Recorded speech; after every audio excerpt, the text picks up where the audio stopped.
Il y a quelque chose chez Gareth Edwards que je trouve fascinant. Son cinéma, c'est filmer des êtres petits face à des choses qui les dépassent. Que ce soit des monstres géants ou un empire imposant son hégémonie, Edwards sait toujours mettre en avant le petit face au géant.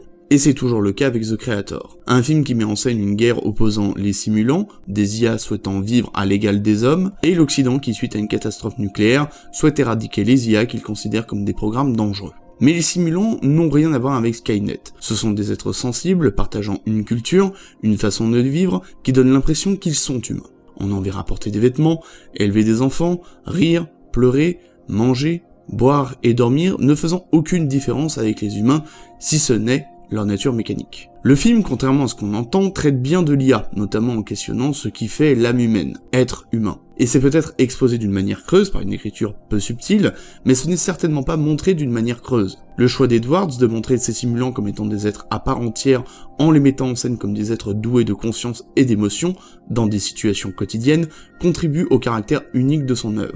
Voir un robot en t-shirt faire de la mobilette, une fillette marcher dans un sentier avec son robot grand-mère, ou des robots se reposer avec des humains en rechargeant leur batterie, sont des plans qui valent plus qu'un monologue d'exposition. On pourrait tomber dans le piège évident de la comparaison avec d'autres films, mais Edwards a une façon bien à lui de présenter cette thématique. Déjà parce qu'il y greffe les siennes, dont la fameuse opposition culturelle et politique entre deux états et ou populations, ou sa dénonciation de l'impérialisme américain, mais aussi par son esthétisme.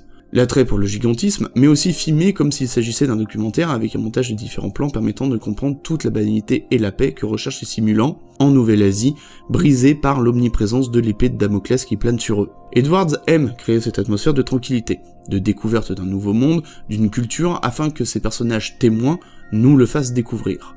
Peut-être est-ce trop simpliste pour certains, mais The Creator est loin d'être creux et vide, car passer le cap du scénario, c'est avant tout un film, pas une histoire, quelque chose qui est là pour nous montrer par son image, son montage et son esthétisme, ce qu'être, en tant qu'individu, implique. Cela pourra en dérouter plus d'un. Après tout, nous sommes habitués à des films qui nous expliquent absolument tout le temps. Certains resteront également bloqués sur le caractère superficiel et prévisible de son intrigue.